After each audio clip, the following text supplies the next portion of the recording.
So yo mga kaboski, welcome sa isa sa pinakasikat at pinaka-controversial na lugar o ang kalye dito sa Angeles, Pampanga. Walang iba kundi ang walking street, kilala sa dami ng bar, neon light o tingin mo, at syempre puno ng mga entertainers na nag-aanyaya sa mga turista.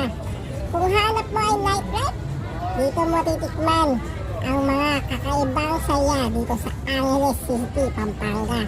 Pero ingat-ingat din mga kaboski ha. Alamin ang bawal at irespeto ang lugar. Hindi lang ito pang inuman.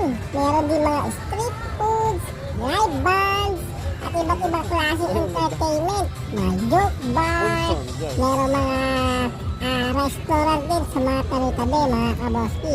Kahit simpleng gala lang, busog ka sa kwento at experience. Kaya kung trip yung sumilip sa nightlife ng Angeles City, dito lang sa Pampanga, walk on street ang bagsakan. Pero tandaan, travel responsibly mga kaboski. Follow for more travel quick